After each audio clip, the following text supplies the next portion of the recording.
A gentleman who is a professor at California State University Northridge in communications, so we know he's going to be a good speaker, know how to speak, which is a good thing, as well as he is obviously very passionate about mountain biking. It seems that many of you might know him. It seems like there's a family kind of feeling back there. And he is a founder of CORBA, the Concerned Off-Road Bicycling Association, as well as the International Mountain Biking Association.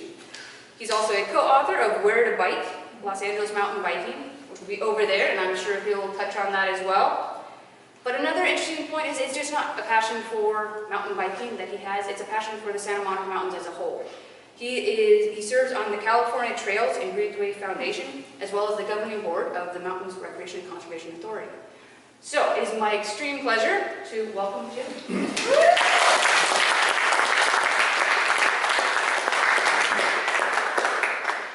Thanks so much. You can hear me okay, right? Yeah. Great. So, I know you have other entertainment options on St. Patrick's Day, so I really appreciate so many people coming out and wearing green. All right, so we'll try to keep this as green as we possibly can. So what I'm going to do is, for about an hour-ish, talk about the history of mountain biking in the Santa Monica Mountains, the history of CORBA, which is the Concerned Off-Road Bicyclists Association, which is the mountain bike organization that really represents mountain bikers in the Santa Monica Mountains, and in fact the entire Los Angeles area. And then I'm going to end with what are like the ongoing advocacy issues and what's the advocacy context. Right now, the Santa Monica Mountains National Recreation Area is in the kind of the final stages of an interagency trail plan. So I'll talk about that plan and kind of how it's developed till now, and what mountain bikers would like to see in that plan, and kind of what we can kind of expect in those next steps. So this is anybody know where that is? New Millennium. That's the New Millennium Trail. That's MRCA property. It's between by the city of Calabasas, kind of surrounding housing developments. It was a condition of development for a large, expensive housing development in Calabasas. And right now, this picture was taken a couple of years ago, but right now, that trail is beautiful, green, covered with wildflowers. It's only going to last another week or two. If you haven't seen the New Millennium Trail, get out to it. There's about 4 different trailhead entrances that'll get you there. Most people like to ride it clockwise. There you go. All right, and you can read about it in our book. But if you want to talk about bicycles and the history of bicycling, one of the first things you need to know is that in the beginning, all bicycles were dirt bikes. And that's because roads were very rarely paved. Right? So what happened is that when the bicycle came to the United States in about the 1870s, kind of came over from Europe, they were still riding the big high-wheeled front bicycles, completely ill-suited for all kinds of things, although there's some amazing riders that can ride those things. But when the safety bicycle was invented, and that's the bike that's got the 2 wheels of the same size, which we still have today, they call it the safety bicycle because it was safer than those big high-wheeler things. And women could ride it. Notice that really early on we've got a women's bike there with the top tube cut out, women's style. Bicyclists were riding on the dirt, and it was a sensation. In the 1880s in the United States, all across the country, progressive young women and dashing young men had to ride a wheel. And that gave birth in 1880 to the League of American Wheelmen, which is the bicyclist organization. They were the AAA for bicycles before there were cars. So AAA had not really come to an idea yet. So there were always bikes in the dirt. Right? That's going to pass. Okay? And that's going to pass in 1897. And these guys are on tandem. So, and this guy's walking like I do on Cahuenga Pass. So, and so they're going across. Nothing's been paved. A dirt road, at best a double track by our current standards. See the little mound there in the center of the trail? That's the 101 freeway right now. That's Western Avenue. I like what's happening in the center of the picture. They're riding in sand, it looks like, and that's really hard to ride in, as most of you know. And your bike starts going sideways, and it looks like, in the middle, it looks like people are riding into each other. I like the woman riding here, and this guy walking. I think that's a really nice touch in this picture. Did they have tubes, air tubes, tires? Or? In around 1880 something, Dunlap invented the pneumatic tire. Up till then, they were riding solid rubber tires. So, yeah, so this is 1890, so these probably were pneumatic tires. Yeah. You know, Joe Breeze, who's a great historian of bicycles, he says the invention of the pneumatic tire was really more important than the invention of the bicycle, right? Because it just kind of opened up where it could go, and it was really the beginning of suspension. There were, I had to leave, these were like the only pictures I could find, I know there are more, of riding in Los Angeles in the mountains, but I want you to know that people were riding everywhere in the mountains. That's Durango, Colorado. This is a really famous picture from 1895, the Durango Wheelman. And in 1995, bicyclists in Durango gathered at that same spot, which is pretty developed now, but they tried to recreate that picture. And but notice that there's both men and women, and they're like hanging bikes in every direction. And look at that like kind of wild place. You know, if that was there still, we'd want to ride it. We'd want to ride it today. And this is my favorite picture that I came upon for this. This is Switzerland. And look at those skinny tires. And these are 4 British guys who were in the Swiss Alps. And this bike over on the right-hand side is kind of a slingshot design. It's got cable instead of tubes there that are kind of getting in there.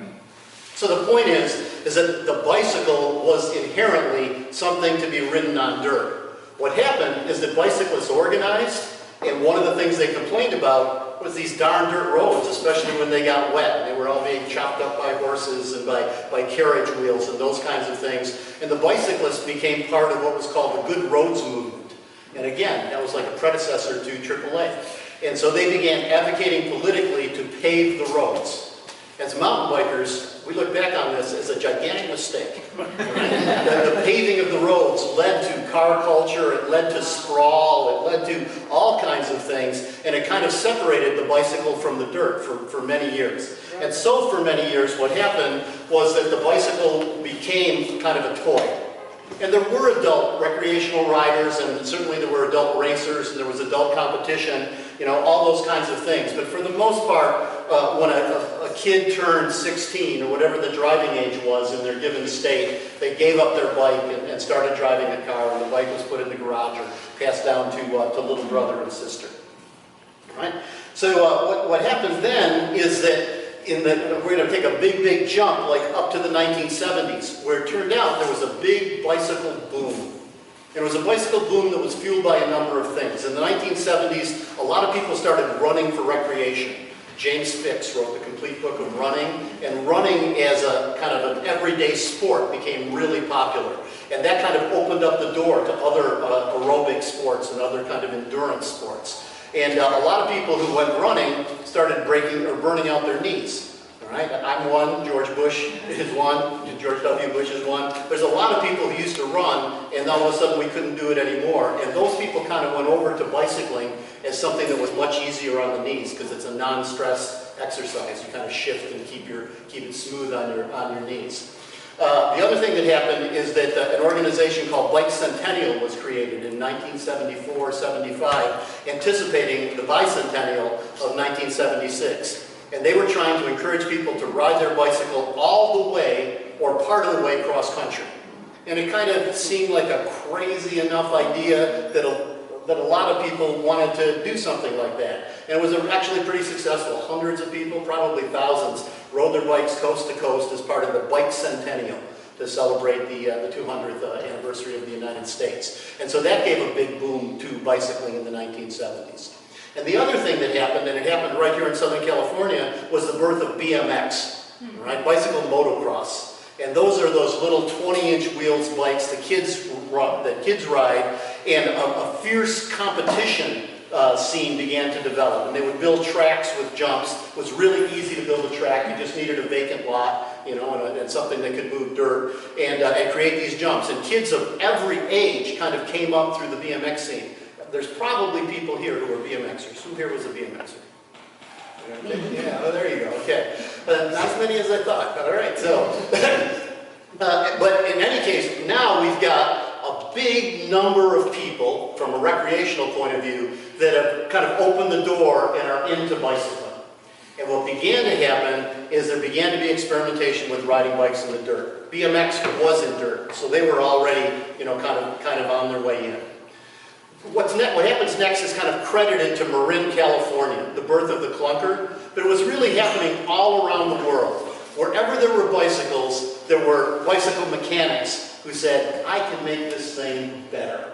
I can do something that will make this more comfortable, or give it more gears, or give it better brakes, or will enable me to ride someplace where I've never ridden before. And what happened was the clunker. Right? And this is kind of a hallmark kind of clunker. It's an old 1940s paperboy frame. All right, but what's happened, I've actually got a pointer here. Okay, so but it's got a rear derailleur. All right, and old 1940s paperboy bikes were 1-speed, so now this thing can shift. It's got a front derailleur, so this is probably a 10-speed bicycle. It's got drum brakes, right, front and rear, so it's got really powerful brakes, not just the old coaster brakes where you used to pedal backwards and stop things.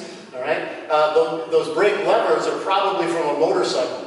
All right, and so they've come from a motorcycle, and then they've been adapted and they've turned into a clunker. Right, these were kind of arguably the first mountain bikes. Up in Marin, there was a gigantic scene of people who were going around to junkyards and thrift stores and literally buying up every 1940s Schwinn they could find. If you can find an intact 1940s Schwinn, it is worth a lot of money to collectors because they literally emptied the dumps, all right, and fixed these bikes up. In Crested Butte, Colorado, this little mountain town at the end of a box canyon near Gunnison, for some reason, people started riding these kinds of bikes as transportation around town. And so in this completely separate place, all right, here's a bunch of people fixing up bikes and kind of making them more durable and beginning to ride up into the mountains. In Marin, they rode up Mount Tam. In Crested Butte, they rode up Mount Crested Butte. All right?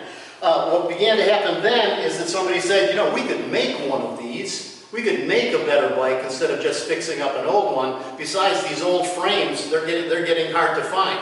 And so Joe Breeze is credited with being the first person to produce a brand new in the box mountain bike. He built 10 of them. All right, well, the number 1 is in the Smithsonian. Brand new mountain bike, beautiful, beautifully welded, brand new frame, all new parts, and he made them to order first for his friends and then for a few other lucky people. Those bikes are worth thousands now. Other people got into the act. Gary Fisher, Charlie Kelly, Tom Ritchie kind of combined their efforts. Once again, Ritchie built the frames, and then Kelly and Fisher put them together and began selling brand new. And they had the brand name mountain bike, but they didn't patent it or copyright it. So mountain bike's the generic term, were like Kleenex.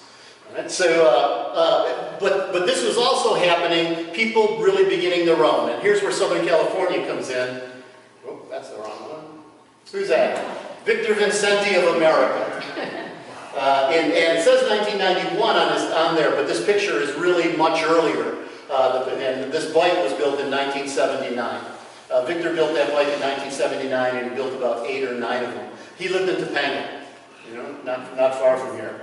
And you'll notice a couple of things, is that, first of all, the wheels are 20-inch wheels, because he took them from BMX bikes. BMX already had really lightweight rims. They were making rims out of aluminum, and it also had good tires and a good selection of tires. The 26-inch wheels that became the standard for mountain biking for a long time, they were like just a big old heavy steel rims, and there was only a couple tires that were available. So Victor thought if he could use the best available technology on the wheels, he could kind of make the frame work, which is why you get that funky looking frame. Victor Vincenti, his real name is Michael Hiltner. His first name, his birth name, is Michael Hiltner.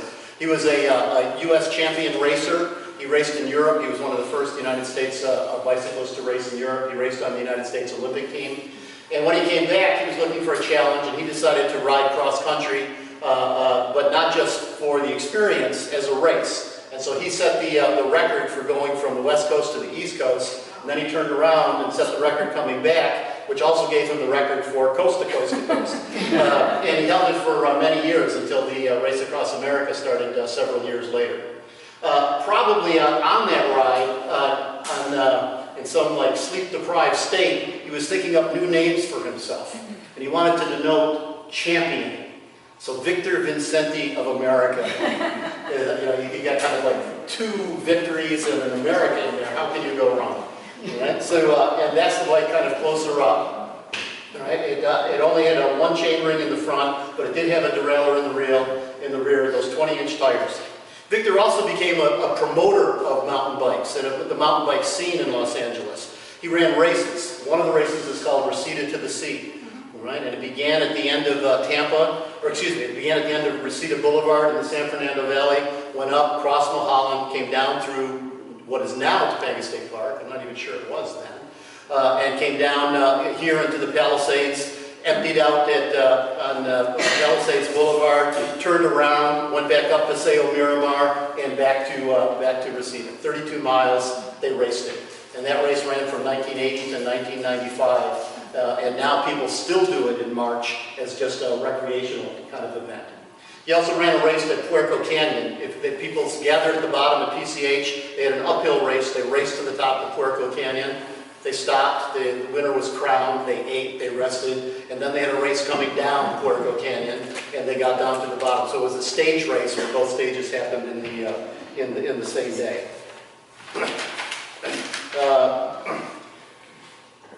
In 1980, a bus full of Northern Californians had heard about Victor Vincenti and his race down here, Reseda to the Sea, so they had a double-decker bus that was owned by this guy in Northern California. All the Northern California mountain bike builders and clunker guys and Jackie Phelan, you know, one of the first women pioneers of the sport, they all hopped in the bus, they came down, they raced Reseda to the Sea. Gary Fisher won. He beat a local cyclocross racer who was in the race. Then the bus went back to Northern California. Halfway up, the guy who actually rented the bus, or it was his bus, he stopped at a rest stop. He went to take a nature break. The bus left without him and was like several miles way up the road before the highway patrol stopped the bus and reunited everybody. But that's how the Northern California mountain bikers met the Southern California mountain bikers. And after that, there was this really fertile interaction and this kind of like sharing information, telling people where you can ride, those kinds of things. In 1981, at the bicycle show, the Specialized Stump Jumper was introduced. Right? And this was the first mass-produced mountain bike. It was shown at the show in 1981, but it actually didn't hit the stores until 1982. They built 500 of them. And what happened is that Mike Sinyard, who owned Specialized Bicycles, he was selling components around out of the back of the station wagon, the shops in the Bay Area. He's the one who just kind of essentially copied what the clunker people were doing and the custom people were doing, but he made it more or less mass market. It's a beautiful bicycle, and now this is in the Smithsonian as well. And a 1982 Stump Jumper is really worth something. Other bike companies immediately followed. Like right the very first year, like 2 or 3 other companies put out bikes. In the second year, every bike company had a mountain bike in their line. In 1983, there were 200,000 mountain bikes. In 1987, there were 3 million. And so this was the second big bike, or maybe the third big bicycle boom. First one in the 1880s, the second one in the 1970s, and then the mountain bike boom of the mid-1980s. Right? Now at this time there was an organization called NORBA, the National Off-Road Bicyclists Association. And NORBA was all things mountain biking. So it dealt with races and race rules. One of the really important rules for racing mountain bikes was that you had to finish on the bike you brought, and there was no mechanical support other than yourself. If you had any kind of mechanical problem, you had to fix your own bike and kind of move on from there. That's different from road bicycle racing, where there's teams and support and mechanics, and they hand up new bikes if somebody has a flat tire. The whole idea was that on a mountain bike, you have to get yourself into the mountains and into the backcountry, and you have to ride around, and you have to get yourself out. If you don't, you're eaten. Right? So they wanted that to also be in the competition. NORBA also became the kind of the media hub for sharing information. So they would tell you, this is how to put motorcycle brakes on a clunker. Or you want to try this trail, check out the Sespe Hot Springs Trail near Santa Barbara. It's a really, really great ride on an old ranch road. And so it became like really the center of mountain bike information. But in the mid-1980s, NORBA got sold. The American Bicycle Association, which were BMX people, they saw how mountain bikers there were a lot of races were going on. They saw how their little BMX kids were growing up, and they wanted to kind of maintain and hold that market. So they wanted to do not only BMX racing, but mountain bike racing. And so they bought NORBA and focused exclusively on racing. So how to fix up your bike, or where to ride, or what was beginning to happen, the land access issue, when people were trying to close down trails to bikes and bicyclists needed advocates and representatives. Norva used to do that, but the ABA stopped doing that. So mountain bikers existed as a community, almost as a cult, but we didn't have any organized kind of representation. And what began to happen in the 1980s is people didn't know who mountain bikers were, but they were curious about us. So I started riding in 1984.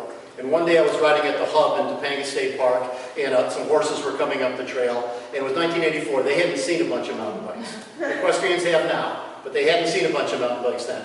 And this guy was so delighted that I was up there, as he just couldn't believe it. And so I actually held his horse while he rode around the on my bike. And we're laughing and backslapping, and he thought I was crazy, and I liked it. It was this, just really great experience because it was quirky. But I told you about those 8 million bicycles coming, or those 3 million bicycles by 1987. It kind of stopped being quirky.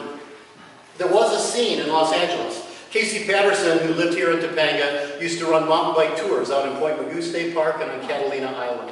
She's a great bicyclist, and she herself had the women's Ram record raced across America for a long, long time. There was every store by this time had mountain bikes in the store. And the way I bought mine was I went out to buy a touring bike. I was riding with the San Fernando Valley Bicycle Club, and we did some bike touring, camping up and down the coast. So I went looking for a touring bike, which meant a long wheelbase, it meant cantilever brakes, it meant a triple chain ring, right? But what happened is I got to the shop and I'd see these 1 or 2 mountain bikes that had exactly those features. And I thought to myself, wow, with that I could go on these trails that I've been hiking on and I've been running on. And I can still ride it with the club as a bike. So that's how I bought my first mountain bike. There was a program after the 1984 Olympics. The Hollywood YMCA applied for and won a grant from the Olympics Foundation, and they started a program called Adventure Trails. And so with the support of the Olympics Foundation and also with the support of the Santa Monica Mountains Conservancy, a mountain bike program was set up in Point Mugu State Park, which took inner city kids mountain biking every Saturday.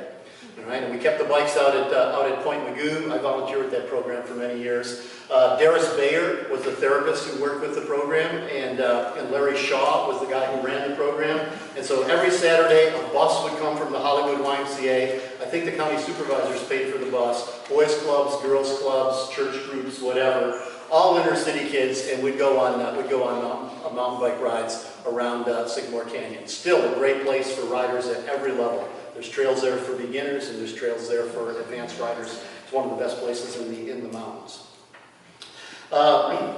So there was this kind of surge in interest in mountain biking, but there also began to be bad press. And this is the first national bad press. This is Newsweek magazine in 1987.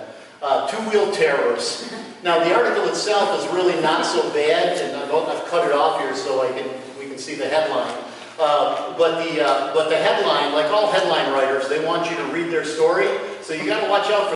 People began to have concerns. Who are these people? Is this a fad, or do we have to manage this? What's the impact on the trails? What's the impact on the native plants? What's the impact on the animals? And this is even before we had the sophistication about animal migration and island ecology and those kinds of things. But people just had legitimate concerns. And people were also concerned about the safety issue. Not so much are these guys going to kill themselves, but are they going to kill somebody else? Right? And hikers especially, and equestrians were concerned that their horses wouldn't want to know what to do with bikes. It was kind of a problem. And the fundamental problem that existed then, and is still happening today, is that if anybody's out on the trail, they could have encounters passing a dozen mountain bikers that would just be lovely. Hi, how you doing? Beautiful day. Did you see the blooming ceanothus? Isn't this gorgeous? We live in Los Angeles. We are so blessed. And it would be this happy encounter. But one bozo would come riding by at speed or coming around a corner, not expecting another person, or going too fast for conditions. And the actual occurrence of hurting somebody or running into somebody is really, really, really rare. But that startle effect of surprising somebody and knocking them out of their reverie, that's a significant issue. When people are out on the trails and trying to connect with nature, it's a bad thing to get your adrenaline shot like that. And that's all it takes is that one bozo. They don't remember the 12 that said, hello, did you see the hawk? They remember the one that said, on your left. So that became kind of a problem. All right, so my day job, until like 2 years ago, I was a professor of communication studies at California State University, Northridge, and I'd worked in this issue for 20-some years already, and I wrote a paper called Stranger to Stakeholder to Partner, the mobilization of a constituency for the public lands. And it's kind of the story of the mountain bike community as we evolved. And that first step is that we were strangers, and we were perceived as strangers. So George Simmel was a German sociologist in the 1880s, and he wrote about the urbanization of European cities. And what was beginning to happen is that there were like really mass migrations of new immigrants coming into the cities. And just like today, immigrants were not always welcome. And not only were they not welcome, they were perceived as criminal, dangerous, unpredictable, different. They talked funny, they looked funny, they dressed funny, they smelled funny, they ate funny. And a tremendous amount of hostility began to emerge between the familiars and the strangers. And sociologists, kind of on the basis of Simmel, began studying the process of assimilation. And how do newcomers move into a group? What a great topic for today, St. Patrick's Day, where many of us are pretty aware of the assimilation process that our Irish ancestors brought, from when they first came to the States, where no dogs, no Irish, and to situations where they're kind of inside the system. Well, mountain bikers were the strangers. We weren't organized, all right? Nobody knew who we were. We did dress funny. At the end of the rides, we probably smelled funny. We kind of kept to ourselves. People weren't sure if we were like them. And so we'd be out there on the trails with hikers, we'd be out there on the trails with equestrians, or worse yet, would be in meetings with hikers, equestrians, and mountain bikers. And people weren't sure that we were all kind of the same and had the same interests, that we in fact were strangers. In 1987, in the Santa Monica State Parks and National Parks closed their trails to mountain bikes without any public process whatsoever. They didn't reach out or call a meeting or anything. They just closed the trails. I was riding right up by the hub in Topanga State Park, and as I kind of came down toward the ocean side, I passed Rogers Road, a trail that I had ridden. This is 1987, so I'd probably ridden it dozens of times, and I saw my first no bike sign, the famous slash. Right? And my reaction, I was an educated guy, but I was pretty naive. It was like, who did that? Why would they do that? And what's the problem? I knew I was in the park, right? But I didn't know it was Topanga State Park, and I had no distinctions and categories in my mind between National Park Service, LA County Parks, Santa Monica Mountains Conservancy, or any of the other agency distinctions that are important for land use jurisdiction. I just didn't know. Right? But there it was, my first no bike sign, 1987 in Topanga State Park. And what happened is that the Los Angeles Times had picked up on this story. And they printed this large story. This is the first page. There's 3 pages. Rangers, hikers, and equestrians say the growing opposition to mountain bikes stems from safety problems and environmental damage to trails. There's the sign, so now I knew it. This is the bottom of Rogers Road in Will Rogers State Park. It's the bottom of a beautiful trail. That's the eastern terminus of the Backbone Trail. Riders were riding it legally, and then one day those signs went up, and it was illegal. But what happened here is that they said that it's making a dent in the park's riding territory, and it said that the Santa Monica Mountains Conservancy was going to have a meeting on August 4th. And at that meeting, they were going to decide their mountain bike policy and see if it in fact was going to be like the state and the feds. No bikes on trails. Fire roads, yes. Single tracks, no. And parks may impose ban on many trails. So this really caught a lot of riders' attention. There was a small group of riders that were already alert to this. They called themselves the Concerned Off-Road Cyclists, and they were like Santa Monica and West Side riders, all kind of like, mostly around the local bike shop called the Santa Monica Cycling Club. And so they had organized themselves, and a bunch of them are quoted in this article.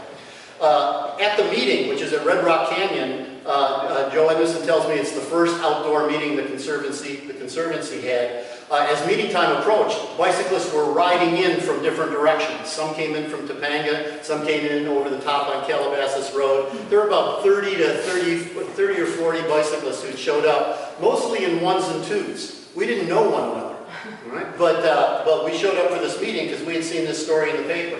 And bicyclists and spoke eloquently about who we were and that we were not strangers and that we respected the trails and we wanted to take care of the trails and we could ride safely and appropriately and please keep some of the trails open, or at least let's figure out a protocol for which trails should be open and which trails should be closed. And people who were concerned about us spoke eloquently and not about why we shouldn't be there and how bicyclists have nothing to do with hiking or equestrian, and we were dangerous to ourselves and others, and we were like scaring the critters, et cetera, et cetera. And the Conservancy Board voted 3-2 to ban bikes. Okay. So that's the policy. On all properties owned and administered by the Santa Monica Mountains Conservancy and the Mountains Recreation and Conservation Authority, mountain bicycles and other operator-propelled devices are prohibited on all trails unless the trails are specifically posted to permit such use. Mountain bikes and other operator-propelled devices are allowed on fire roads unless the fire road is specifically posted to prohibit such use. Fire roads, yes. Single tracks, no. But at that meeting, Joe Edmiston, the executive director, and Joe's here tonight, which is fantastic, said, look, we don't want to close the trails to bikes, but we don't know who to deal with, and we've got problems. And when we have a problem with hikers, we know we can contact the Sierra Club, the Santa Monica Mountains Task Force of the Sierra Club, and we can work out whatever issues we have with hikers. And if we have a problem with equestrians, we know we can contact ETI, Equestrian Trails Incorporated, and we know that we can work with them and try to solve the issues. We don't know about you guys. You guys, different people are calling us up, different people are showing up at our office. We want to work with an organized group of responsible riders. And somebody at that meeting, and I still don't know who, took out a legal pad and at the top wrote an organized group of responsible riders and passed it around. And it was the beginning of mountain bike organization in the Santa Monica Mountains. For the next 3 weeks, a small group of us, it began with about 20, and then it went to 15, and then it went down to 8. But we kind of hammered out what was going to become the new mountain bike organization representing the interests of mountain bicyclists in the Santa Monica Mountains and Rim of the Valley corridor. We took our mission statement from the Conservancy, because that was their mission at the time, and we called ourselves ACORB, the Association of Concerned Off-Road Bicyclists. And after trying to say ACORB too many times, we changed it to Corba. It's just more fluid. So right after, Judy Pasternak wrote that first article, and Judy Pasternak wrote the article right after the meeting. The Mountains Board joins the ban on trail bikes. But it talks in here about how the Conservancy said, hey, let's work together, let's try to find things out. And we took the Conservancy up on that idea. All right? So here's our first petition, Help Us Save Our Riding Areas, ACORB. And Mark Langton, who was on the Corba Steering Committee, was Corba's president for many years, and still an active Corba volunteer, I'll talk about it in a second. He was the one who put out that article. So we started organizing. And we moved from being a stranger where nobody knew who we were to literally asserting ourselves and asserting that we had a right to be at the table. We became stakeholders. Right? And so we organized, we decided to, we put up petitions in all the bike shops trying to get people to know who we were and to join us and to join in concerted effort. We put out our philosophy, Corba position paper number 1, the philosophy of shared use off-road recreation, that mostly I wrote, and then we bounced it off the committee. This kind of philosophy of multiple use has kind of grown and grown and grown. It's become the philosophy of IMBA, the International Mountain Bicycling Association. It's kind of around the world, and it's reflected in a lot of land policy now. That shared use trails are better in a system than single use trails or separate trails. Shared use trails send the message that if trails are a common resource, they belong to all of us, and all of us have to take care of them. They're more economical from a construction, maintenance, and management perspective. One set of signs, one patrol, more eyes and ears in one place as opposed to separating. They're self-regulating in that if most of the trails are open to all non-motorized uses, people will find the places they're most comfortable. People who are looking for an easy experience will kind of go there. People looking for a more difficult technical experience will go there. So rather than imposing structure, it allows allows trail users to kind of find their place. But most importantly, shared use trails build community. Back to Simul. One of the things that allows for assimilation between groups who perceive themselves as different is concerted action, working together. Because when you work together with people, you discover your commonalities. And even in the course of that, you might discover differences. Of course we will. But you learn how to work those differences out. You know, that's kind of the challenge of being in a community. We wrote a second position paper, How to Organize a Mountain Bike Club, and that was in response to people calling and writing us. This was before email, or at least in the early stages of email. There was no internet that people like us got to play with. We put out a newsletter called the Terra Times, which still comes out now in an electronic edition, and that was like the Up to News. In 1988, ourselves, Corba, and 4 other California clubs formed IMBA, the International Mountain Bicycling Association, because we had shared concerns with California state parks, and we saw ourselves kind of like fighting the same fight and dealing with the same issues. So we started communicating with each other and sharing information, and now IMBA has got 80,000 members and chapters all around the world, and is really the leader in mountain bike education and the mountain bike community. All right, there's IMBA. That's our new logo. Everybody should be a link in the chain. Right? We put out the rules of the trail. In the first days, Corb and Corba embraced Norba's old cyclist conduct code, which was pretty wordy. But with IMBA and Corba was involved in this, we tried to like really distill what are the principles of good behavior on the trail. And here they are. Ride on open trails only. Don't ride closed trails. Right? It sends a message that we're scofflaws, we can't be trusted, we're unpredictable. Work to open trails, work hard to open trails, but don't ride closed trails. Leave no trace. We embrace that fundamental backcountry ethic to take out what we take in and to leave no impacts or to minimize our impacts. To always ride within our limits, to always be controlling our bicycles so we can deal with any unanticipated kind of situation. Yield to others, to hikers and to equestrians. And I was actually part of a 1994 mediation with the Sierra Club where we spent about 4 hours defining yield. And we came to an agreement, so let me share that with you. Yield means slow down, be prepared to stop, establish communication, pass safely. Right? So that means when 2 people are approaching each other from opposite directions, they look up and they see each other, and one person goes, "Come on by." And when that happens, yielding has taken place, and then they pass safely and say, "Have a nice day," and move. Yield doesn't mean stop your bike, get off your bike, stand on the side of the trail. It means yield is a relational term that has to do with communication. Never scare animals, neither domestic stock. A lot of mountain biking, kind of happens in agricultural country where there's cattle and horses and others, sheep. But also never scare animals, the wild, indigenous animals that populate our wildlands. Plan ahead. This is that fundamental idea about mountain biking. You've got to get in and you've got to get out.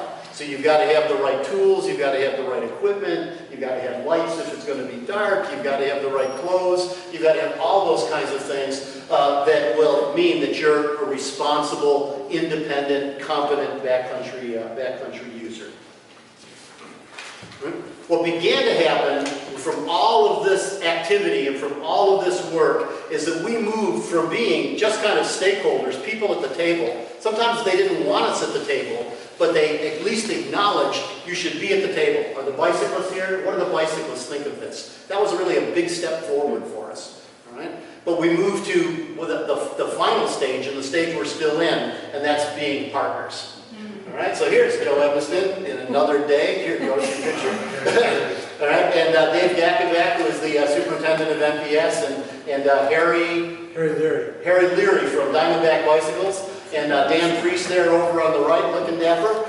And we almost killed these guys because we thought if we take them on a bicycle ride, like St. Paul on the road to Damascus, they're gonna experience, how wonderful this is, and it's gonna just change things. It's going to really make them kind of see it. And so we took them to Chesborough, we missed a turn, and we started climbing that gruesome hill, which is now part of the Anza Recreational Trail. And we all lost steam, but we we came back and took a picture. And I think also what happened here is that Diamondback Bicycles was donating some bikes to the parks for their rangers. And there's been a lot of, when we talk about partnership, this is where the bicyclists are actually doing the work for the agencies. You know, we're embracing their mission, we're embracing their goals, and we're doing things that either they would have to do themselves, or these things probably wouldn't get done. In fact, a little timeout or advertisement, just today, Steve Byland, who's the head of the Topanga sector of California State Parks, sent an email to a bunch of us saying, put the word out to bicyclists that we are grading the fire roads at Topanga State Park. We're grading Eagle Rock Fire Road, we're grading Eagle Springs Fire Road, we're moving a lot of dirt because too much sediment is running downhill into the streams. That's going down into the ocean. It's bad for the fish, it's bad for the critters, and it looks a mess. And people are going to hate it. But please tell people that it's something we have to do in order to keep these fire roads in good condition and sustainable and to stop the sedimentation. That's a partnership kind of thing if we put that word out to our community. Because a bicyclist who doesn't understand about that just goes, they're wrecking my trails. They came out to wreck my trails. They hate bicycles. And it's not that they hate bicycles or they're out to wreck the trails, but they're trying to maintain the trails to a standard that allows for the intended purposes of the trail and to kind of keep them sustainable. And in fact, trails were our first big contribution. Corba was founded in August of 1987. We really got going in 1988. In April of 1988, this is more recent. This spring. But in April of 1988, we showed up at California State Trails Days in Point Mugu State Park. We've been at every single California State Trail Days since. We learned to build trail from the existing established trail builders in the Santa Monica Mountains. Ron Webster, who was a trail builder for the Sierra Club, the late Bill McCauley, who was a great gentleman and a trail builder and a guidebook writer, and a number of others. That's where we learned to do it. But then we went to school and we went to training and we learned to do it ourselves. And so now Corba Trail Builders and IMBA Trail Builders and a lot of mountain bikers are some of the best trail builders around. There's an organization called the Western Trail Builders Association, and now mountain bikers from around the country are the leaders of that organization because mountain bikers have really developed their trail building skills. This was on New Millennium, I believe. That's at Rogers Road, or not Rogers Road, excuse me. That's in Point Mugu State Park. That's Wood Canyon Vista. Okay, that's Wood Canyon Vista out there in there. Corba's had some great trail builders, trail leaders. Steve Clark, Steve Messer, Kurt Lohheit, Rich Pinder, and a number of other people have contributed thousands and thousands of hours to building trails in the Santa Monica Mountains with the Corba Trail team. In 1988, Corba created the first interagency mountain bike patrol in the country, the MBU. Anybody here in the MBU? Well, fast. Great. Okay, so the mountain bike unit was really interesting in the history of mountain bikes in the Santa Monicas for a number of reasons. Now, the agencies, the Santa Monica Mountains Conservancy and the MRCA, California State Parks, and National Park Service, they do a lot of things interagency. There's a lot of cooperation. And they always tried to cooperate. But this program was like one of the first official MOUs between organizations, between those three and between Corba. And we said, look, if the people are having problems with bicycles on the trails, let us go out there and do some peer education. Let us go out there and be eyes and ears. Let us go out there and talk to people. Let us be trained in first aid to do what needs to be done. Last year, the mountain bike unit put in more than 30,000 hours of volunteer time in the mountains. The year before, it had 32,000. You know, hundreds of thousands of hours of time. They learn all kinds of first aid. They learn radio communication, how to interact with helicopters and search and rescue teams, those kinds of things. There's tremendous training. There's tremendous esprit de corps. The agencies really put the MBU through their paces in terms of these things. Stacy Rudabest is the chair of the MBU. And they're really the eyes and ears for the park agencies, which just do not have the staff to put out people in every park. They count the number of users who are out there, and they say this is a hiker, how many hikers, how many equestrians, how many bicyclists, and that information is useful for park planning. And they get to see amazing things like this rattlesnake dance, which when this went on the internet, first of all, a bunch of people thought it was a mating dance between a male and a female rattlesnake, but apparently it's not. It's actually kind of a mock war dance between two male rattlesnakes. And if you get to see one on video, there's a bunch on YouTube. It's just this amazing synchronized thing to see. So there's Jack Dwyer, who is also one of the founders of the mountain bike unit. Right. This was Ross Glassman, who was on the Corba steering committee and is now deceased, and Danusia Bennett-Tabor, who was a great leader of Corba and is now deceased. This was Ross Glassman's memorial service at Paramount Ranch, and then there was an honorary ride for Ross afterwards. So, you know, we miss Ross and we miss Danusia. But still, bicyclist behavior around the country was an issue. This is the Wall Street Journal. A new menace lurks in the wilds. Supersonic cyclists. Anticipating the electric bicycles, which we'll talk about at the end of this. Reckless backwoods peddlers irk hikers and equestrians and lead to speed traps. Probably true, but a little exaggerated in the speed department. It was still really clear that the boom in the activity was outstripping our ability to educate and to socialize new riders. So we started putting rules of the trail hang tags in stores and brochures in stores. We wanted to get to the new riders. We created the mountain bike skills class, and that's Mark Langton again. Every first Saturday of the month since 1992.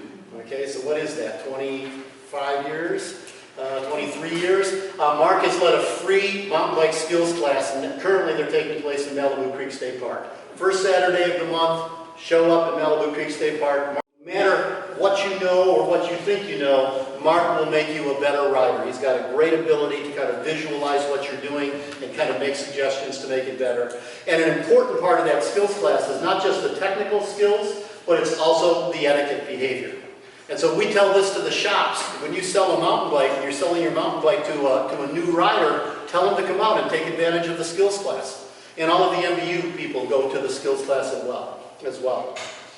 In terms of education, it was really clear that we have to get to kids. We have to get to the young kids. A lot of the very first mountain bikers came to it from backpacking and trail running and hiking. They already had kind of backcountry ethics and etiquette. But as kids kind of came into the sport and it was like mountain biking looks like fun, they didn't necessarily have those values. So Corba put a lot of effort into its youth programs. In 1994, we created a program called Trips for Kids. And that had already been founded in Northern California by a woman, Marilyn Price, takes inner city kids on mountain bike rides. By this time, the Hollywood YMCA rides were done. So now it's called Corba Youth Adventures. And a couple times a month, they take out inner city groups of inner city kids on mountain bike rides. And it's like an unbelievable experience for these kids. First to be in the mountains, right? Because that's just a really rare experience for too many people in Los Angeles. There's kids that have not been to the mountains. There's kids who have not been to the beach.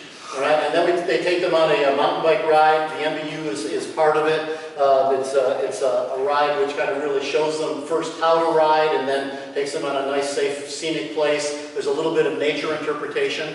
We're kind of telling them what's going on there. Talk about the Chumash or the Tonga people, depending upon which part they happen to be in. Used to be at the end of the ride, the kids would get a Polaroid to take home, but now everybody's got a camera, so it's selfie city. So you don't actually have to carry Polaroids around anymore, if such things still exist. But this is a youth group at the end of one of the rides. So that's Trips for Kids. Then there's another program that IMBA sponsored called Take a Kid Mountain Biking. And the whole idea is to kind of spread the joy of mountain biking. It's on the first Saturday of October every year. And so Corba participates in that, Take a Kid Mountain Biking. And usually this is parents bringing their kids or neighbors bringing their kids. We just tell adult bicyclists, go find a kid and bring that kid mountain biking. It's like the Jesuits. You know, bring them in. You get them when they're young and bring them in. And so Take a Kid Mountain Biking is always a great event. It's usually on a beautiful fall day, and the kids have just a fantastic time. And sometimes kids need a little help, and so sometimes Dad does as well. And then recently, we started a program called Corba Kids Club. And that came from parents and families that said, we want to go riding with our kids and would like to go riding with other parents and their kids. And so Corba set up the structure and the framework for Corba Kids Club. And here's a Corba Kids Club group. And then here's some girls out there in different families getting to ride together and to know one another. You know, and it's just amazing little kids' sense of accomplishment and what they can do on a bicycle. They have as much fun as any adult does, you know, on the bicycle. If you think back to when you first rode a bicycle, that sense of freedom, that sense of fleetness, that sense of independence that comes with it, and that's what these kids are experiencing out there on the trails. It's just always a really, really great time. Corba also partnered, not just doing the work of the land managers, you know, reaching out to kids, educating, doing trail work, but we also partnered with the other groups. And maybe the first group that happened with was called Safe the Mountain Park Coalition. In 1988, what had happened is that the appropriations to the Santa Monica Mountain National Recreation Area had been cut. And there was kind of like this backstory about a politician who didn't like something that the National Park was doing, and this politician was well placed on the House Resources Committee. And so a brand new national park, you know, only a few years old, or 10 years old, you know, lost virtually all of its appropriation. And there was a gigantic political push to reestablish funding for the Santa Monicas. There were some people in the National Park Service and some people in the government who thought national parks shouldn't be near cities. Right? That national parks should be Yellowstone and Yosemite and these far away iconic places, and they didn't appreciate the importance of having wild places near people, right? And for all of the sustenance that provides. And the only reason I put this slide in there is to show you that there's Corba, Concerned Off-Road Bicyclists Association, here with the California Native Plant Society, the Santa Monica Mountains Trails Council, the Sierra Club, Wilderness Institute, a bunch of others. Groups that were sometimes adversaries when it came to trail use and what we wanted, but we had a real common goal. We loved the mountains, we loved the park, and we wanted to really work together to make that happen. In around 2000 or so, Corba expanded its range. We created Corba Palos Verdes because they were dealing with land access issues on Conservancy property down there on the Palos Verdes Peninsula. We started working with other mountain bike clubs that were essentially riding clubs. So the South Bay Riders, and the South Bay Riders actually led Corba recreational rides for many years. OTB, Over the Bars, groups that were mostly riding in the San Gabriel Valley and the Verdugos, we began working closely with them. And the Mount Wilson Bicycle Association, which was really one of the first mountain bike organizations in Los Angeles that worked exclusively on trails up in the Angeles National Forest. And so we really kind of expanded our reach, so it was no longer Santa Monica Mountains, Rim of the Valley corridor. Now it was the entire Los Angeles region, the entire Los Angeles area. There have always been a lot of women involved in mountain biking, right from the earliest days. I mentioned Jackie Phelan, I mentioned Marilyn Price. They were two Marin people that were involved early.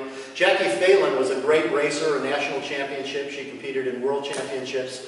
But she also created an organization called the Women's Mountain Bike and Tea Society, Wombats. And Darius Bayer, who worked with the Hollywood YMCA program, brought Wombats to Los Angeles. And so a group of women rode with the Wombats.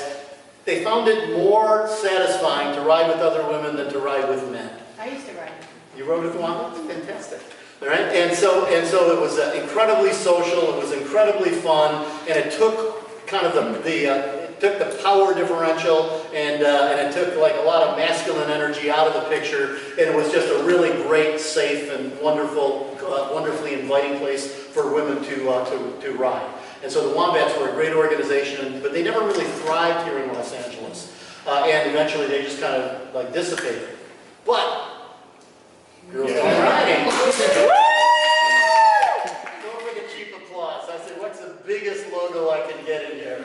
Girls Gone Riding. All right, so just within the past few years, Wendy Engelberg and some of her friends, noticing that there weren't enough women riding, and what would it take to get more women riding, and what kinds of activities and what kinds of network do we need to get women riding, over drinks on told, put together this, I don't know if the purple came from Jinx. Is that, Wendy, is that just your favorite It's just color? my favorite color. That's what I thought, okay. So Girls Gone Riding, I mistakenly always say Girls Gone Wild, which is wrong. But it kind of works, because Girls Gone Riding are the voice of women mountain bikers in the Santa Monica Mountains. Wendy's on the Corba board, all right, so there's great connections between Corba and the women. Girls Gone Riding is amazing.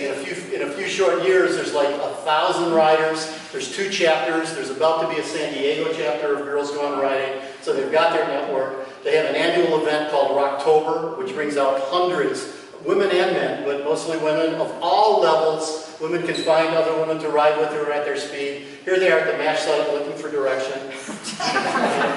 This is one of the Rocktober events.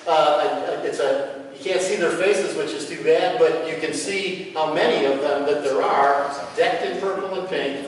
All right, and looking for direction. There's Wendy in her latest promo period. Just an incredible effort to organize women who are mountain bikers and to kind of really bring them into the sport and all that entails. And you'll notice that Wendy's wearing a lot of body armor. There's a reason for that. You can ask her afterwards. Okay?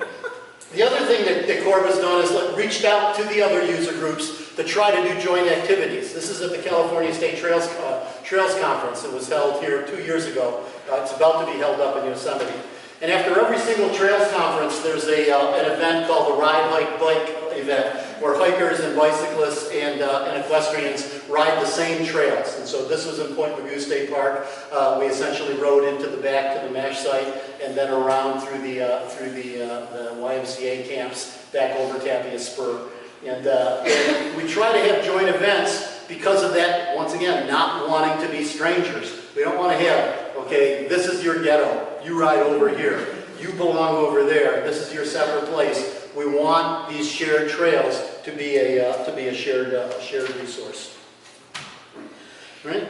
In 2013, because of all this work, and because Corba had actually been a leader in not only IMBA's formation, but in IMBA's leadership early on. Kurt Lohheit, who was on the Corba Steering Committee, was IMBA's trail boss forever and trained mountain bikers to build trails all across the country for the longest time. I was on the IMBA board and president for many years and was IMBA's spokesperson in the very beginning. And because of all of those kinds of contributions, not just to the Santa Monica Mountains and to the Los Angeles area, but to the sport of mountain biking, in 2013, Corba was inducted into the Mountain Bike Hall of Fame.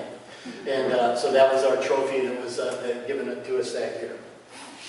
All right, so now I'm going to kind of turn my attention from history to the advocacy and kind of where we are in terms of, you know, status of mountain biking in the Santa Monica Mountains.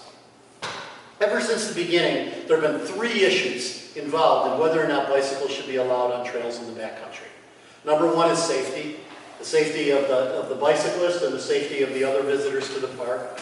Number 2 is environmental impacts. You know, exactly what are the impacts of mountain biking under different conditions? And are they in fact sustainable? Do they represent any kind of danger to the park resources or to the purposes and the goals that that park is there to create? And then the third is kind of philosophical. You know, do the bikes belong there? They're mechanical. They have wheels. The Indians didn't have them. So, you know, is it really okay for a bike to be there in the park? And when those bike bans came in the late 1980s, those fire roads, yes, single track, no, bike bans, people really didn't know the answers to those questions. Right, but now there's just an abundance of research that's been collected in different sources, and it's available to any of you online, and I'm not just going to recite the sources to you, but I'll tell you that in terms of safety, mountain biking is a relatively safe sport. In the whole history of the sport, there have been relatively few fatalities given the large number of people that do it, which is about 10 million individual riders in the United States. There have been fatalities. Right? Most of the accidents that happen with bicycles are a single rider falls down, usually with a minor kind of accident. As part of trail planning here in the Santa Monicas, Neil Braunstein, who worked for state parks, he collected all of the mountain bike accidents that were reported in state parks in 1995 and 1996. All right, and there's hundreds of thousands of riders riding in the Santa Monica State Parks in that time period. All right, there were 46 accidents. And of those accidents, most were single rider, kind of minor scrapes and bruises. 5 were bike hiker incidents, where there were actually one person or the other ran into each other. All of those were minor. Actually, one person had a broken arm. But the other 4 were relatively minor, and there was a broken arm. And then it was a terrible thing. There was a fatality that happened right out here outside Sullivan Canyon, where 2 bicyclists were coming down a road. They weren't on a trail, and they were each coming from opposite directions and had a head-on collision, and a person died who was not wearing a helmet. But that definitely got recorded at the time.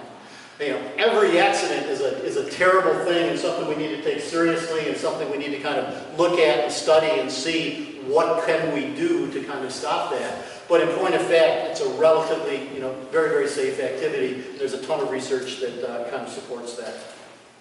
In terms of environmental impact, there's also been a lot of research which has looked at it, and what it shows is that bicycle impacts are not significantly different than hiking impacts, and are less than equestrian impacts. Right? So any user has an impact, and any user can cause all kinds of damage. But just the impact of a bike being on the trail and riding along, or prints in the mud or in the clay or whatever, those are really not significantly different in terms of the impacts. There was actually a couple studies. There was one study done in Idaho in terms of birds roosting, which means fight, flight. So something scares the bird and it flies away. And they found that the greatest threat in terms of birds flying away was bird watchers. Because on the trail, the hikers and the bicyclists and the equestrians, and in fact this trail was near a road, and the cars were just passing by. But when the bird watchers saw a bird, they pulled out the binocs and started moving in, and the bird noticed that. So really the environmental impacts, there's a ton of research on this, and I'll get to kind of the best studies about it that are available right now in a moment. But the environmental impacts are kind of not significantly different, certainly manageable. And then the third one, as I say, is kind of philosophical. All right? Do they belong? The Indians didn't have them. And all I can say is that there have always been bikes in dirt. Go back to the 1860s and the 1870s and the 1880s and the 1890s. The bikes were there first. The bikes were there in the dirt before wilderness. In 1894, the Buffalo Soldiers rode from Missoula, Montana to St. Louis, Missouri, 1,900 miles on bicycles, heavy bicycles, wearing 70 pounds worth of gear. They rode the average 50 miles a day and rode 6.3 miles an hour, which is about what I do the Eagle Rock Eagle Springs loop in. So that's just pretty amazing. Bicyclists have been there in the backcountry for a long, long time. Bicyclists also, there have been studies done of attitudes toward nature, and bicyclists score really high on biocentrism as opposed to anthropocentrism. Bicyclist values are very much in terms of nature and protecting nature and appreciating nature. There's kind of a lot of research on that. So those are the advocacy issues that always get debated in different scenarios. So as we look to policy in terms of what should be the policies, what do bicyclists want? Well, here's 4 beautiful trails. This is, I believe, in Topanga State Park, a section of the Backbone Trail off of Rogers Road. I think this is once again, the Backbone Trail over in the Latigo Corral Canyon section. This is the New Millennium Trail. Look how narrow that trail is, just how beautiful with those high grasses. And I think this is over at the top of Corral Canyon, riding through the rocks. What bicyclists want in terms of policy is equity, diversity, and connectivity. Right? We want equity in terms of our numbers. In most of the research, it says that in the trails in the Santa Monica Mountains, at least on the trails that are open to bikes, we're like 50 to 60% of the users on that trail. So that means we should have like 50 to 60% of the available trail mileage. All right, and we'll kind of look at the statistics in a second. But we don't want just the same amount of mileage. We also want to have equity in terms of experience.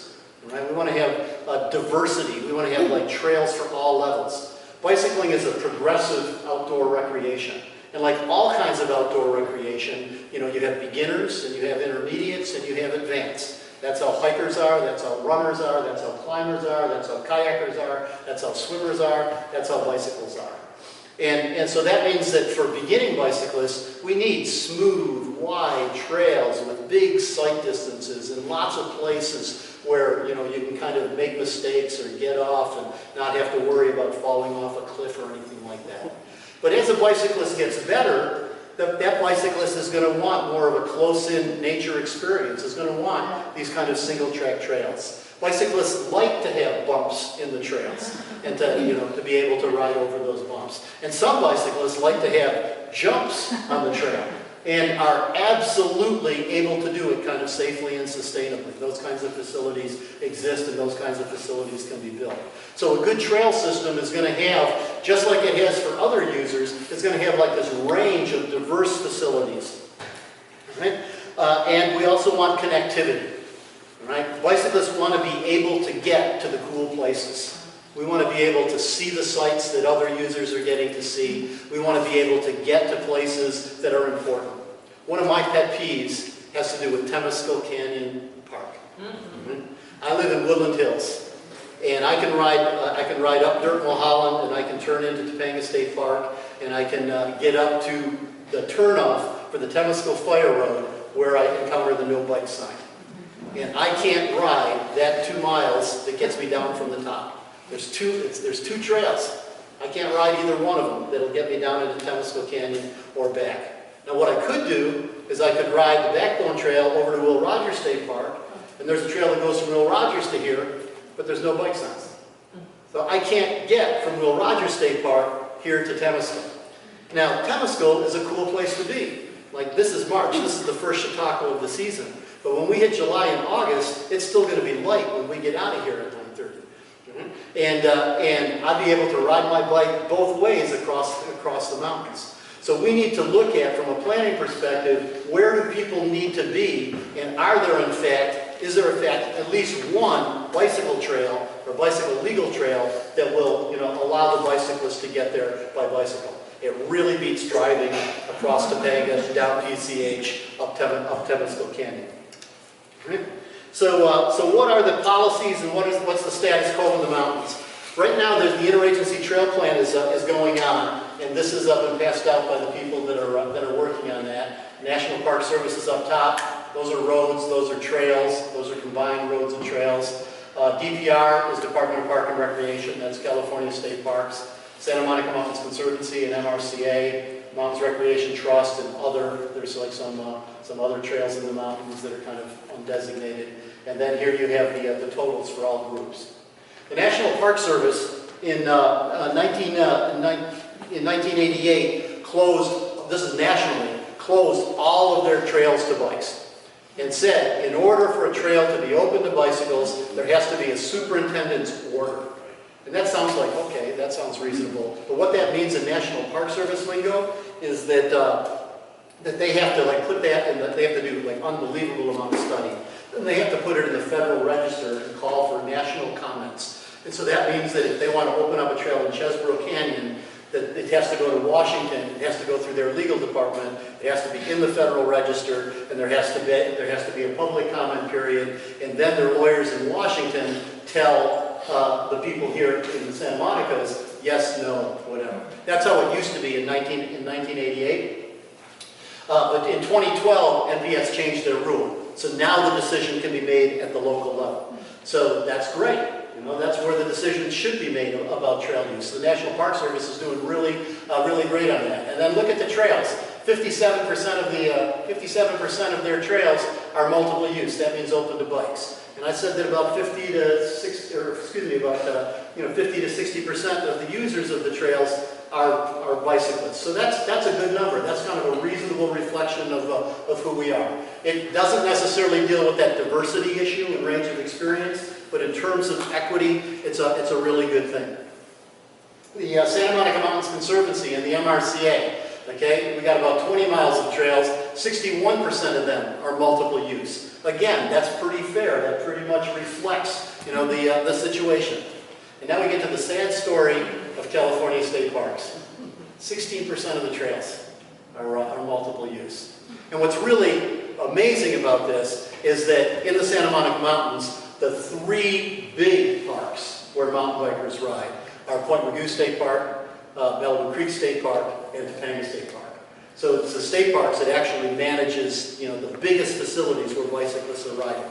So I'm going to spend a little bit of time kind of going through the history of state parks policy on bikes, kind of to where we are now. In 1989, they came out with a policy. Well, in 1987, they just closed the trails without telling us. I already told you that. In 1989, they came out with a fire roads yes, single tracks no policy statewide. And they said there could be exceptions. So a fire road could be closed to bikes, or a single track could be open to bikes. We participated hard and diligently and presented a list of trails that we thought would be sustainable facilities and appropriate. This was 1989, and we were told, well, thanks for your thoughts, but no, we're going to kind of keep things the way they are. Eventually, some great trails opened up to bikes in the Santa Monicas, mostly in Point Mugu State Park.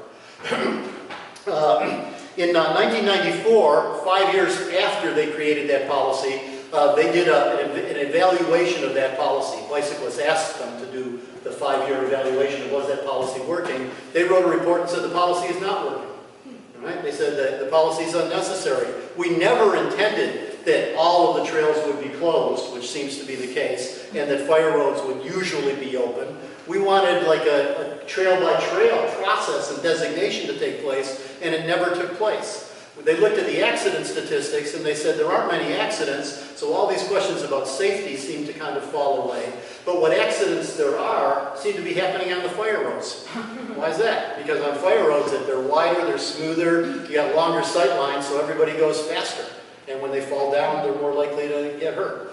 So the accidents weren't happening on the trails. So in 1994, California State Parks in Sacramento said to all their superintendents, go back and do an inventory, a trail-by-trail inventory, and decide what's acceptable for multiple use. And they were told to do that, but in most cases, including the Santa Monicas, they didn't do it. In 2005, now we're talking 11 years later, they created a new trail use policy. And for the very first time, they said, we think multiple use is the best way to manage trails. We think, and they took the language from my position paper 1, all right? That we think multiple use is the most economical way to serve the most users. We think it's more self-regulating. We think it will allow users to get to know one another and build community. We really encourage multiple use trails wherever possible. Superintendents, take a look at your trail system and do an inventory and try to create some multiple use trails. And they didn't do it. So in 2008, the Deputy Director of California State Parks, Deputy Director Jackson, wrote a letter to superintendents going, how come you guys aren't doing this? We, Corba and IMBA and others, we were in Jackson's office going, how come these guys aren't doing this? And so he wrote a letter to them saying, there should be multiple use wherever possible. Here's a change of use survey that you can use to help you decide whether a trail should be single use or should be shared use. And so also when bicyclists or any group requests a change of use for trails, you have to give a timely response. And superintendents, this is going to be part of your personnel record. I'm expecting you to give a timely response. And when that came through, a number of groups around California with California State Parks started submitting requests. Corba submitted a request. I think we asked for 6 trails at the time. Maybe it was 8 that we thought were kind of suitable for conversion to shared use. And they actually did a survey on those, and 2 of those were approved for a change in use. The Lookout Yearling Trail in Malibu Creek State Park and the Mush Trail here in Topanga State Park.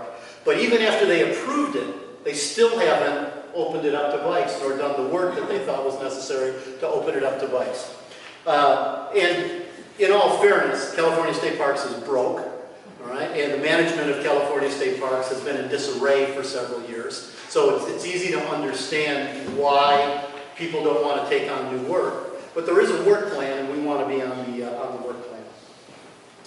They were getting so many separate requests to open up trails in different places, and each one of those would require a CEQA, California Environmental Quality Act study. And CEQAs are expensive. And they were all kind of dealing with the same thing, of of changing use to allow bicycles on trails that have been historically hiking trails or hiking and equestrian trails. And so they decided to do a program EIR, a programmatic environmental impact report, as a general category of trail conversion. And so by doing this really extensive document, then if we ask for a trail here in the Santa Monicas, they could refer to that document for the CEQA study, or they could do the same thing down in San Diego or in Orange County or wherever they happen to be in the state.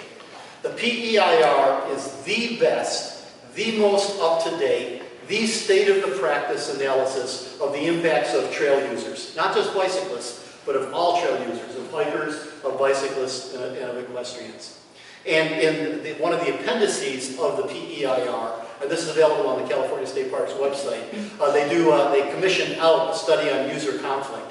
And it is the best study on user conflict, and it collected all of the previous studies and put them together. It interviewed every single state park in California, and just an in-depth analysis of user conflict. And they conclude that while perceptions of user conflict are high, everybody thinks there's user conflict. When you actually get out on the trail, incidents of conflict is relatively rare. So they interviewed people coming back from hikes and rides and everything else and said, "How was your day?" "It was terrific." "See other people?" "Yeah, there were some bicyclists and some hikers." "It was great. Had a great day." Right? And then actual occurrences of user conflict, where there was a verbal argument between people, or recently up in Marin, there was a fist fight between a hiker and a bicyclist. Up in the East Bay in the Berkeley Hills, there's a kind of a famous anti-bike guy who took a saw and attacked a bicyclist who was passing by on University of Berkeley property. Actual occurrence of conflict is like infinitesimally rare. Right? So what that tells us is that we've got something that's really kind of a manageable thing. We have a perception problem. And the best way to deal with a perception problem is through education and through cooperation and through collaboration and learning not to be strangers, how to be familiar with one another.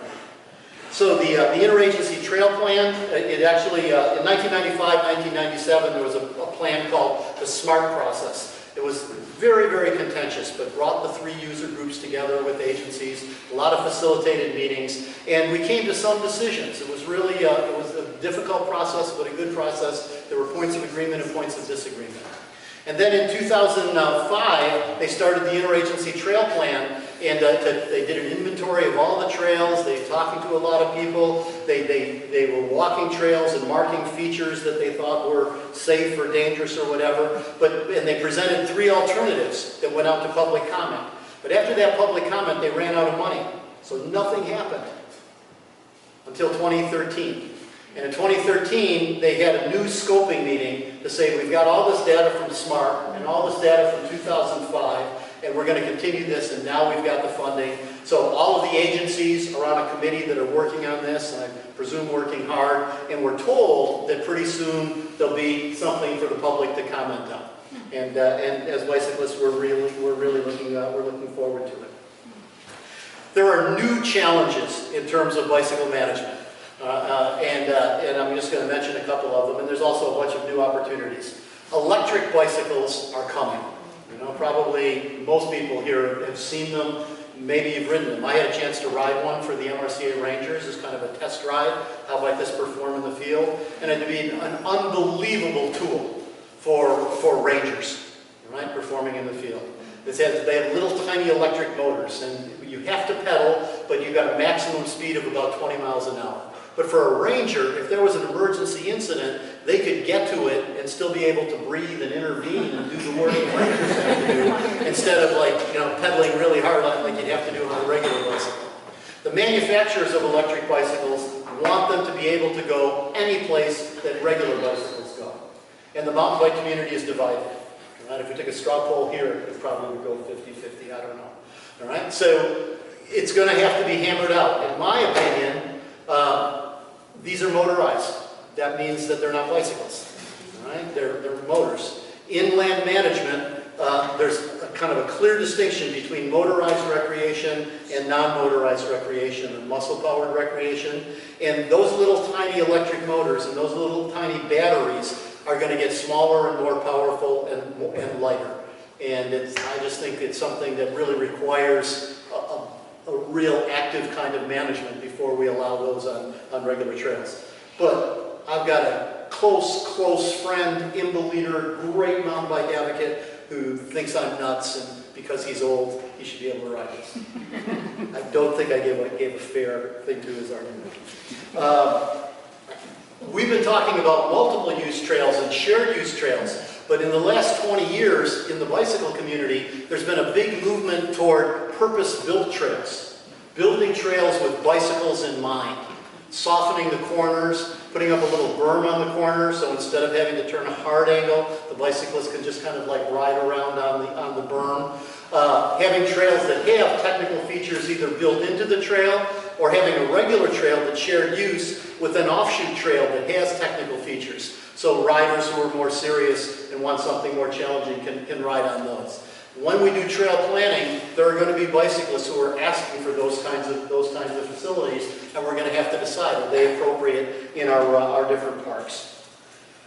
There's a big movement toward creating bike parks. Places not unlike what BMX kids were riding on and racing on, but places where people of all ages can learn and hone their mountain biking skills with jumps, with narrow sections, with skinnies, which are just like narrow boards, and you ride down the narrow board and try not to fall off. That's not too hard to do when the narrow board is on the ground, but when that narrow board is about 3 feet or 4 feet off the ground, a skinny is skinny. And there's a lot of really skilled technical bicyclists that are looking for that. That may be a kind of facility that's more of a city parks or county parks, kind of active recreation managed area, but not unlike skate parks, not unlike BMX parks. So that's going to be a need of the mountain bike community. We know that illegal trail building and poaching, riding trails that are not open to bikes, is a giant problem for land managers. The mountain bike community, the organized mountain bike community, is against it. Right? But we really want land managers and other people to understand that poaching and that illegal trail building is a sign of demand. That means that there are riders who want a facility like that, who think they need a facility like that for one reason or another, and are not finding it in the array of available facilities, so they're building their own. Now that's something that backcountry people have always done. Most of the trails in the Santa Monica were social trails that got created by people trying to get from their house to the woods. But it's something that we want, the organizations really want to work with the land managers to kind of like deal with that and then take that on. And then we're attuned to other ongoing things like the Rim of the Valley Special Studies area. The Corps was monitoring that as we did the San Gabriel area, etc. One of the most exciting things that's happening for bikes is an organization called SoCal Mountain Bike Racing League. It's part of the National Interscholastic Cycling Association. This is high school mountain bike racing. And these kids, young kids, are out riding their bikes and learning to ride their bikes and to treat it as a varsity sport. We have 6 high schools in the Santa Monica Mountains that are part of the SoCal Mountain Bike Racing League. And these kids need facilities. So when mountain bikers introduced themselves to the land managers in 1987, and we said, look, we'll work with you, we want to be your partner, we'll help build trails, we'll help police ourselves, we'll help educate people, we'll work with the other trail users, we will be a boon and an asset to your parks, we won't be a problem. I think for the most part we've really kind of lived up to that. All right? This is Corba. This is part of Corba anyway, and now Corba is a chapter of IMBA. We actually created IMBA, and now we're a part of IMBA, so it's kind of like we're our own grandpa. But if you can take the enthusiasm of the mountain bike community and the commitment of the mountain bike community, these people who love riding their bikes in the woods, and if we can really work together with the other users and with the land managers, and we can really kind of harness that joy, then the future is really bright for mountain biking. So thanks so much for your attention.